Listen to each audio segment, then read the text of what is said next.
This is vlog number 2, and we're still doing it. Me and my boyfriend are supposed to be going on a cruise from Barcelona next year in March. It's December now. Anyway, I need to make this payment for the rest of the cruise. This is crazy lighting. Oh my goodness. We'll stay right here. For the rest of the cruise by December 21st. I'm just so damn frustrated. I've been trying to make this payment for the past 2 weeks and there's something wrong. I call Visa. Visa says there's something wrong with Carnival, and then I call Carnival, and then Carnival says there's something wrong with Visa, and everyone just says everything's right and perfect. Somehow I just still can't make this payment. So I am very frustrated today. Anyway, so I'm trying to be not frustrated anymore today. So let's start doing stuff. I know I need to hang up my laundry, so that'll probably be the first step. I don't know what I'll do from there, but I do know I need to stop thinking about this cruise thing. I put the cash on my credit card, and then I can't use my credit card. So they're like, okay, you can take cash out and write a check. But now I have to pay to take the cash out. Why did I even try to use the credit card to begin with? What a shitty credit card company. Maybe we need to start moving to get some of this frustration out. We could say hi to Sailor. Sailor.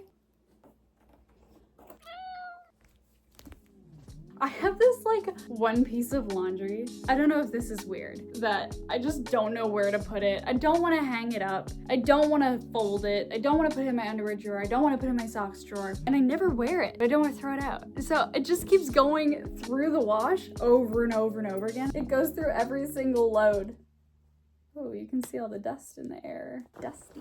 I used to not be able to do my laundry in a routine basis. Do you ever tell yourself you're gonna do something and then you just find yourself not doing it? And it's the worst when you get stuck in that never-ending cycle of just telling yourself you're gonna do all of these different things and then you do nothing, and then you're like paralyzed by all the things you have to do, and then you just, nothing happens. And like I'd say 2 years ago, the dishes were the worst. I didn't have a dishwasher at the time, though I don't know if me having a dishwasher now helps with this routine change, but every day I would tell myself I'd do the dishes. It was like bad, but now it's pretty nice. What started my transformation here was telling myself that I'll wash my face at night. And I went from washing my face 0 nights to washing my face 2 nights a week, which is progress because that's 2 more than there ever was before. And then it was like 4 days a week. And I was like, okay, it's becoming a little easier now. So maybe I can introduce something else. Maybe I'll try doing the dishes now. Maybe I'll try going on a walk. Then I go on a walk once a week. And then once a week becomes easy, then I try 3 times a week. And now I'm going on a walk 3 times a week and doing my face, when before I was just sitting on the couch, eating, playing games, watching TV, all hours of the day. You start small, start small. Eventually you'll get there. Perseverance, you gotta not give up. We'll put you over here now. These are really good angles. Wow. You know what else I really want to do? All this dust. It's just on the camera. That's so weird because it's so sunny. I was talking to my mom about this life that I want. I just want a very specific life. Like, I want to feel at peace, and I don't know, there's lots of things I need to do before I can do that. And so she actually told me to make a vision board, which sounds like corny, but I kind of want to. Because someone said this to me once: how in the hell are you gonna find what you're looking for if you don't even know what it looks like? And that's like so true. So maybe we can create a vision board together and you guys could make one with me. Maybe I can make it like a live. I don't know, I've never done lives before. I'm getting a little ambitious now. I'm just saying, maybe we could make vision boards together and solidify our dreams and our goals so that we can have a clear destination. I don't know, my mom says lots of things, but she said scientifically, most people who make vision boards, most of them achieve almost everything on their vision boards. I think it would just be good to wake up every day and see the motivation that keeps me going on walks, to be able to do chores, which makes me able to stay active, which makes me able to make vlogs or chase my dreams, or makes me able to try new things. And I'm just rambling. I don't know why, whenever I talk, I'm like, is this interesting what I'm talking about? Okay, I changed into something much more cozy. I got some super cozy socks. I'm gonna make myself a tea or something fun and do some writing. And then I was thinking of doing my book recommendations before bed. I think that would be fun. You know what I totally forgot about? I have a nail appointment at 6. I stood there for way too long waiting for that thing to turn off. It's normally a lot less messy when I make tea. Okay. Writing time. It's a very, very deep psychological thriller about depression, safety, grooming, kind of the mindset of a child learning to grow up too fast and rely on themselves, and then the process that happens when you do that for too long. Things that seem so small but are actually so much bigger than we give them credit for. It's like a whole thing. I just want to raise awareness to normalized thinking that's very toxic to our souls.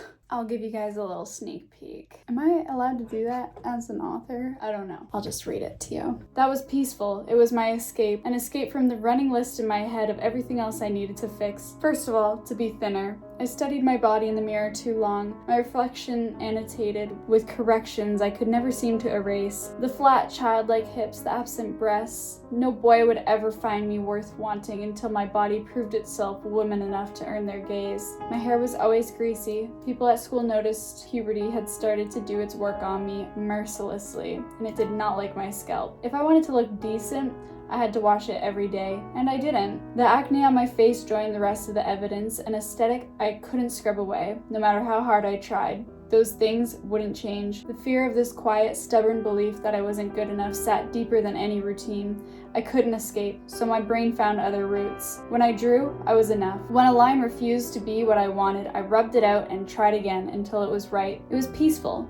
And it made me feel so good. Blah, blah, blah. Don't want to spoil too much. Then she gets a phone call. The room belonged to just me again, but it didn't feel the same. Something in me had loosened, as if Nora's proposal had unlatched a window I had no idea was even there. I let her proposition replay in my mind like a whisper that promised more if I only dared to follow. As I stared at the page in front of me, I took a deep breath in, then out. Charcoal dust floated off the paper around me like ash. It wasn't easy then to sit still, so when the fantasy settled, I continued to draw. I drew, and I told myself that it was fun, that this was freedom. I drew until my wrist ached, and then, when the pencil rested, I ate. I ate until my stomach began to argue with itself, and even more after that. When I wasn't eating, I was fighting with Mom or Sophie, the noises of the house fading over me like ugly wallpaper. And when I wasn't doing any of that, I was finding the small, steady comfort of my best friend, Nora.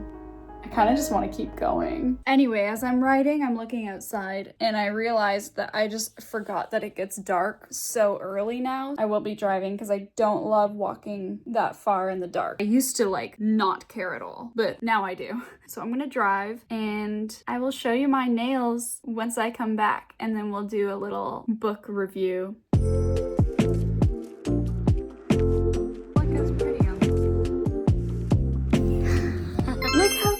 They are. Focus. Oh, there we go. This was only $40. She gave me the designs for free. Isn't that so sweet? I really wanted to do a little book review. Those just are so fun for me to watch. But for now, we'll just do a little book review of the book I'm gonna read tonight. I've been really trying to read before bed because I have a goal of 12 books this year. I literally never read before this year, and now I'm I love it so much because I'm trying to just be on my phone less. I found a book, fortunately, that made me want to keep reading. And I just think everyone should read, and everyone would love reading if they just found their book. Anyway, this book is not my book. If this was the first book I ever read, I probably would think I hate reading. It's called Good Spirits by B.K. Borison. It's a Christmas book, and I wanted to read it in December because I wanted a cute little Christmas book. But I normally like those psychological thrillers, really deep topic. But I just wanted to try romance because all the girls like romances, but I don't know, I just can't get into them. I'm gonna keep trying, but for some reason when I read this book, I can only read 7 to 10 pages at a time, and then I get insanely sleepy. And that happened with Emily Henry. I read her Beach Day book, and that one put me to sleep. That one was very hard to finish. Luckily, I did finish, but I like the books where you don't want them to finish. I'm looking forward to our little book review. I want to share all of the books that have gotten me into reading, that maybe I can inspire someone else too. We use our phones too much these days, and I think we should pick up a book and get entertainment the old-fashioned way instead of the dopamine overload with the scrolling and everything. It's healthy to reset down to just a simple book. So I'm just gonna read this and go to sleep. Thanks for hanging out with me today. I don't have an outro yet, but good night.